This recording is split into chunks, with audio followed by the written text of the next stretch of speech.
Hi. അപ്പോൾ എല്ലാവർക്കും നമസ്കാരം. അപ്പോൾ നമ്മളിപ്പോൾ ഉണ്ടാക്കാൻ പോകുന്നത് കാളനാണ് ഉണ്ടാക്കാൻ പോകുന്നത്. അതിനാവശ്യമായിട്ടുള്ള കഷ്ണങ്ങൾ ചേന, കായ എന്നിവ ഞാൻ ഇവിടെ നുറുക്കി വെച്ചിട്ടുണ്ട്. ഇനി ഇതിലേക്ക് ആവശ്യമായിട്ടുള്ളത് നാളികേരം, പച്ചമുളക്, കുരുമുളക് പൊടി, തൈര്, ഇത്രയും സാധനങ്ങളാണ് നമുക്ക് ആവശ്യം. ആദ്യം നമുക്ക് ഇതൊന്ന് വേവിച്ചെടുക്കാം. ഒരു പാത്രത്തിലിട്ടിട്ട് നമുക്ക് വേവിച്ചെടുക്കാം. അപ്പോൾ ഞാനിവിടെ ചീനച്ചട്ടി ഇവിടെ അടുപ്പത്ത് വെച്ചിട്ടുണ്ട്, ചൂടാവാൻ വേണ്ടി വെച്ചിട്ടുണ്ട്. ഇനി നമുക്കതിലേക്ക്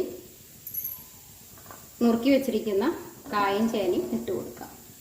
ഇതിലേക്ക് കുറച്ച് വെള്ളം ഒഴിച്ച് നമുക്കിത് നന്നായിട്ടൊന്ന് വേവിച്ചെടുക്കാം.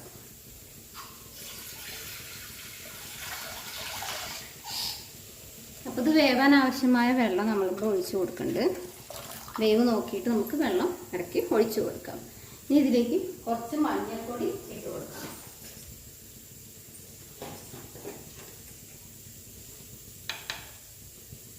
ഒരു നുള്ള് മഞ്ഞൾപ്പൊടി ഞാനിവിടെ ചേർത്ത് കൊടുത്തിട്ടുണ്ട്. ഇത് നന്നായിട്ട് വെന്ത് വരട്ടെ. അപ്പോൾ നമ്മളെ ചേനയും കായും ഇവിടെ വെന്തിട്ടുണ്ട്.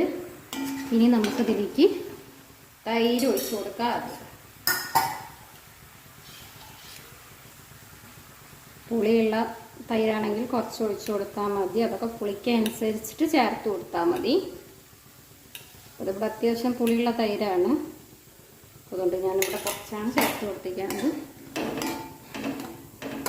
ഇത് നമുക്കതൊന്ന് തിളച്ച് ഒന്ന് അത് കഷ്ണത്തിൽ പുളിയൊക്കെ ഒന്ന് പിടിച്ച് വരണം തിളച്ചിട്ട്. നമുക്കിതിലേക്ക് ആവശ്യത്തിന് ഉപ്പ് കൂടി ചേർത്ത് കൊടുക്കാം. ഞാൻ കഷ്ണം വേവിക്കുമ്പോൾ ഉപ്പ് ചേർത്തിരുന്നില്ല, അപ്പോൾ നമുക്ക് ആവശ്യത്തിന് ഉപ്പ് കൂടി ചേർത്ത് കൊടുത്തിട്ടുണ്ട്. നന്നായി ഇളക്കി കൊടുക്കാം. ഇനി നമുക്ക് ഇതൊന്ന് തൈരൊന്ന് വറ്റി വരുമ്പോഴേക്കും നമുക്കൊന്ന് അതിലേക്ക് വേണ്ട അരപ്പ് റെഡിയാക്കി എടുക്കാം.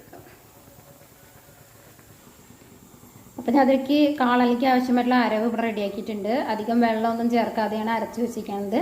കുറച്ച് നാളികേരം, ഞാൻ കുറച്ച് കഷ്ണങ്ങളാണ് എടുത്തിരിക്കുന്നത്, അതുകൊണ്ട് അതിന് ആവശ്യമായിട്ടുള്ള നാളികേരം, പിന്നെ കുരുമുളക് ഞാൻ അരപ്പിലേക്ക് ചേർത്തിരിക്കുകയാണ്. കുരുമുളകും പച്ചമുളകും, ഈ കുറച്ച് എരിവിന് ആവശ്യമായിട്ടുള്ള, വല്ലാതെ എരിവ് ആവശ്യമില്ല കാളലിക്ക്, ആവശ്യത്തിനുള്ള ഒരു പച്ചമുളകും ഞാൻ കൂട്ടിയിട്ട് നന്നായിട്ട് നല്ല മിനുസായിട്ട് അരച്ചെടുത്തിട്ടുണ്ട്.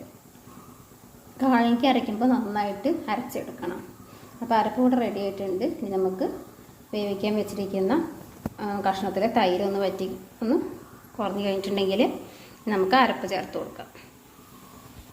കഷ്ണത്തിലെ തൈരൊക്കെ ഒന്ന് കുറഞ്ഞ് വന്നിട്ടുണ്ടെങ്കിൽ നമുക്കിതിലേക്ക് അരച്ച് വെച്ച നാളികേരം ചേർത്ത് കൊടുക്കാം.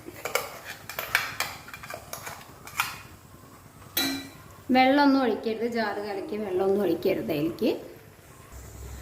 അപ്പോൾ അരച്ചത് ചേർത്തിട്ട് നന്നായിട്ടൊന്ന് ഇളക്കി കൊടുക്കണം. അപ്പോൾ നമ്മൾ തൈര് ഒന്ന് വറ്റിയതിന് ശേഷം ആയതുകൊണ്ട് പെട്ടെന്ന് അത് കുറുകി കിട്ടും.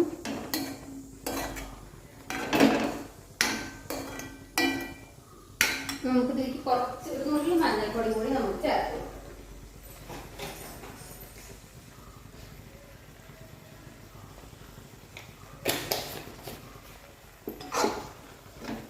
മഞ്ഞൾപ്പൊടി നമ്മൾ കഷ്ണത്തിൽ വേവിക്കുമ്പോൾ ചേർത്ത് കൊടുത്തതാണ്. എങ്കിൽ കൂടി ഒരു നുള്ളി മഞ്ഞൾപ്പൊടി കൂടി ഞാനിവിടെ ചേർത്ത് കൊടുത്തിട്ടുണ്ട്. ഇപ്പോൾ കുറുക്ക് കാളനാണ് ഇവിടെ ഉണ്ടാക്കിയിരിക്കുന്നത്.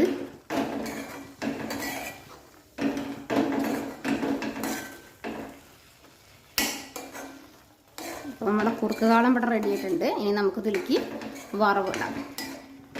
ഇത്രയും മാറ്റിച്ചെടുത്താൽ മതി. നമ്മുടെ കഷ്ണമൊന്നും വല്ലാതെ ഉടച്ച് ചേർത്തിട്ടില്ല. അപ്പോൾ ഇനി നമുക്ക് ഇതിലേക്കൊന്ന് വറുത്തിടാം. അപ്പോൾ നമ്മൾ വറുത്തിടാൻ വേണ്ടിയിട്ട് ചീനച്ചട്ടി വെച്ചിട്ടുണ്ട്. ചട്ടി ചൂടായിട്ടുണ്ട്. നമുക്കിതിലേക്ക് കുറച്ച് വെളിച്ചെണ്ണ ഒഴിച്ച് കൊടുക്കാം. അതിനുശേഷം നമുക്ക് എണ്ണ ചൂടായി വരുമ്പോൾ നമുക്കിതിലേക്ക് ആവശ്യമുള്ളത് ഉണക്കമുളകാണ്.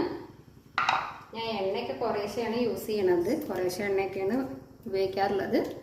അപ്പം നമുക്ക് ഇതിലേക്ക് ഉണക്കമുളക് ഇട്ട് കൊടുക്കാം.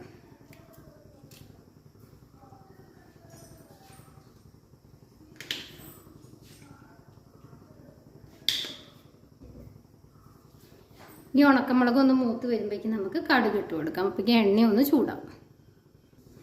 നമ്മളെ മുളകൊക്കെ കൂടെ മൂത്ത് വന്നിട്ടുണ്ട്. ഇനി നമുക്കിതിലേക്ക് കടുക് ഇട്ട് കൊടുക്കാം. ഞാനിവിടെ ഒരു 2 ടീസ്പൂൺ കടുകാണ് ഇട്ടിരിക്കുന്നത്.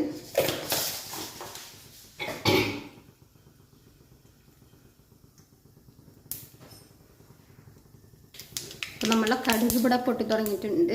കടുക് പൊട്ടി കഴിയുമ്പോൾ നമുക്ക് കറിവേപ്പില കൂടി ഇതിലേക്ക് ഇട്ട് കൊടുക്കാം. ഇത്രയും സാധനങ്ങളാണ് നമുക്ക് വറവിന് ആവശ്യമുള്ളൂ.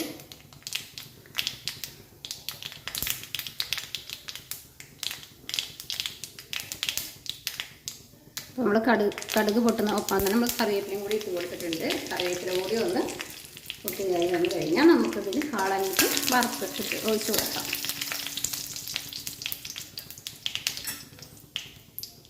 ഇനി നമുക്കിത് കാളനിലേക്ക് ഒഴിച്ചു കൊടുക്കാം.